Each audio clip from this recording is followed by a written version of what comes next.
Hello and welcome to the Leading Edge Detailing Online Training Academy. Today we're going to be talking about setting up your van or ute for mobile detailing. If you're in America, it's called a pickup truck, but in Australia, and we are in Australia, it's a ute. So let's get stuck straight into it. Before we talk about setup, and especially if you don't have a vehicle yet, the first thing to do is identify which vehicle is right for you. We're going to be talking about utes, vans, and very briefly touching base on cars or SUVs/station wagons. Let's get stuck straight into it. Let's talk about the vans first. Pros of having a van: you have plenty of space, you have plenty of height, and with space and height is real estate, which means you can carry more things, you can carry more equipment, you can carry more tools, you can have more baskets, everything will be better and neater, and you will very likely not have to run out of products because you can carry your bulk fill-up stock with you. Surprisingly, vans are also more fuel economical than utes or pickup trucks. I had my Hyundai iLoad van and it was averaging about 7 liters per 100, where my Mitsubishi Triton was averaging about 9 to 10 liters per 100. The height advantage of the van gives you more comfort. You can walk inside of the van, you can stand up comfortably in most cases, and you can get your products much more comfortably and much better within reach. Because you have more space, you have neater products and neater equipment and tools. You can organize things much better than if you had less space. Having a van also looks much more professional. It's like a big billboard. When you rock up to somebody's house, they're going to say, wow, this person is very invested in their business because it is a dedicated van set up for professional detailing. And finally, as a big pro for having a van, you can very likely carry your own water and power generator if you wanted to really do remote mobile detailing in areas where people don't have water or power access.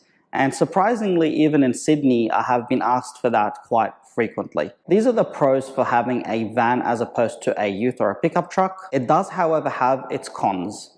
So the same advantage of having height is also a disadvantage, because it means that if you're working in the city, if you have to go into car parks for buildings and high-rises or apartment blocks, you might not be able to get in simply due to the height restriction of the entrance. Another disadvantage that I personally had, which pushed me to sell my own van, is not having more than 2 seats. When you have young children, you need to have rear seats, otherwise you can't put a child seat in the vehicle, which is a disadvantage if you have a family or if you need to use that van for something else. If you have a van for detailing, you can only use that van for detailing. You can't go out and do activities with your family or do other things with that van. It's going to be purely a detailing setup. And the final disadvantage, depending on which van you purchase, it is harder to drive because it's simply bigger and bulkier. So those are the pros and cons of having a van. Let's talk about a ute. In my opinion, utes look better, especially if you have them set up with a canopy, a lift kit, bar work, bull bars, and bash plates. They look very tough, they look very cool. You can use them as a pretty nice advertisement, especially if you're targeting other markets such as 4x4s or doing IGL Aegis underbody coatings. Because it is a smaller vehicle, it's easier to drive and you're not going to be as limited in where you go, such as apartment block car parks and high-rise building car parks. The ute can be cheaper than a van. It can be cheaper to set up if you don't look at very expensive canopies, and to purchase, utes are more readily available and generally are cheaper than vans. If you purchase a dual cab ute, you can then put your children in the back, so you can pick your kids up from school after work, you can do the school drop-off before your jobs, you can go out to picnics, you can go four-wheel driving, you can use it for family activities, not just for work purposes. The cons, however, of having a ute is increased fuel consumption, considerably less space, which means that you have less tools and products that you can take with you. And depending on your setup, it can be less secure. So if your canopy or your tub is not secured with the right covers, you can get your tools and equipment stolen. So those are the pros and cons of vans and utes. There is one more thing we need to talk about before we move on to the setup specifics, which is if you want to use your personal car for detailing. SUV, sedan, hatchback, station wagon. I'm not a big fan of that setup. It does not look professional at all. And it will very likely lead to you damaging your vehicle. So we're not going to talk about that setup in this tutorial. I do not recommend it. Remember what we spoke about earlier in the videos? Presentation is everything. Marketing yourself to the right clientele is everything.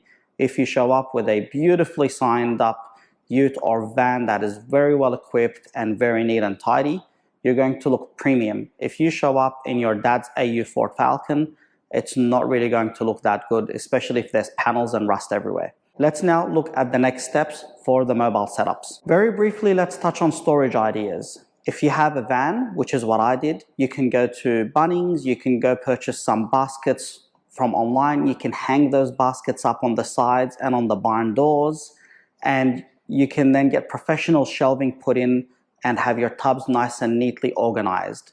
After that, you can then use the floor space for your buckets, your vacuum cleaners, your steam cleaners. You can even have a microwave in there. If you have a ute, I recommend getting one with a canopy because you need that extra height. So then you can have your tubs nicely and neatly organized, and then you can have your buckets and you can have your pressure washers and whatnot. In terms of storage ideas, I would heavily rely on buckets and make sure you label those buckets and keep them nice and neat. And then I would only be taking with me, especially if you have a ute, 500 ml bottles of everything. Don't take the 5-liter bottles unless you have a van, and then you can top them up. And that means that you will need to keep an eye out on your stock usage because you don't want to show up to a job and realize you don't have any IGL iron wheel cleaner in stock. Equipment to pack and take. If you have a van, you can take everything with you, leave it all inside of the van, and as you run out of product, you can top up. But if you have a ute, you're going to be very limited. Keep an open mind to taking extra things with you because you never know what kind of job is going to come up. You might be out for a paint correction and then that customer says, while you're at it, can you put some ceramic coatings? Or while you're at it, can you do some interior detailing? Very important to pack as much as you can physically take with you, and better be safe than sorry. That's my advice to you. But the specifics of how you're going to set things up are going to be very much determined by your vehicle and the type of detailing that you do. There is no shortage of inspiration online. Just make sure that you look for practicality and you look for efficiency and ease of access. Don't go load up your ute or van without thinking about which item you need first, because you don't want to unload the whole setup only to reach one bottle that you need to start at the start of the job and use. So remember to pack efficiently and set up efficiently. Everything should be within easy access. Everything should be within reach.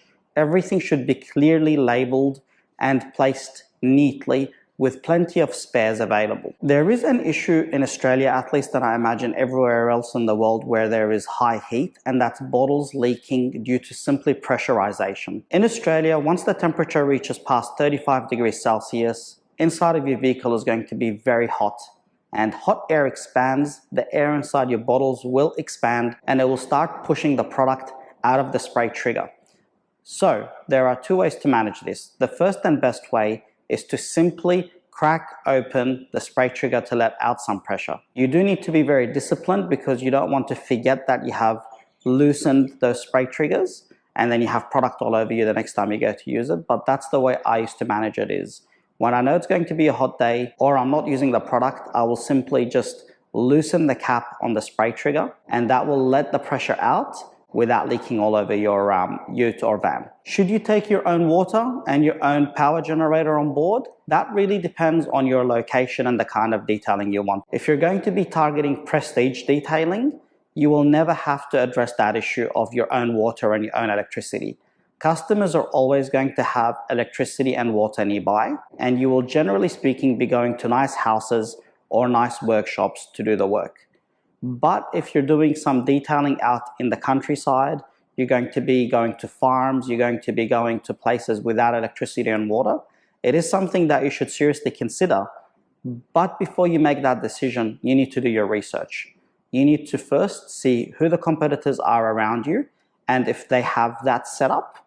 And you need to understand a little bit more from the customers. Maybe do a bit of a survey or just ring around and ask people, what would you rather have me do if there was somebody who's doing detailing in your area? If there is nobody else out there with water and electricity on board, and there is demand for it, that's a great advantage for you as a business.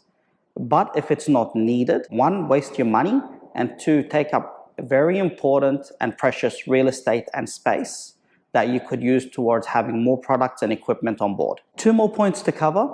The first one is signage. Presentation is everything. No matter what vehicle you get, make sure it's not damaged and make sure it is sign written really nicely. A small sticker on the back of the window that says leading edge detailing is not enough. You need to use that vehicle as a billboard, because billboards cost a lot of money and you have a billboard on wheels. So leverage that ability to advertise your business, and remember that presentation is everything and you want people to think you are quality. Finally, leverage your rig. If you have a four-wheel drive, if you have a ute, use that to promote your business. Sign write it properly, present it properly, coat it properly, and then go out and join four-wheel driving clubs, do trips, use it as an advertisement for your business. If you have a very big van that looks tops, park it on the side of a busy road, use it as a billboard. Leverage your assets. Every single item that you are buying for business needs to give you a return financially. If you have a vehicle, that vehicle needs to try to generate its own money back to pay for itself. So use your vehicle, always leverage it. Little known fact that at Leading Edge Detailing, my BMW M140i paid for itself tenfold with bookings, and my Supra was actively generating over $150,000 a year worth of bookings in PPF and ceramic coatings. Those vehicles were great assets for me to have as they generated a profit. So imagine buying a car and it not only paying for itself, but it making you extra money. Use your vehicles as a working asset like an employee, and think about how you can use them to maximize your returns.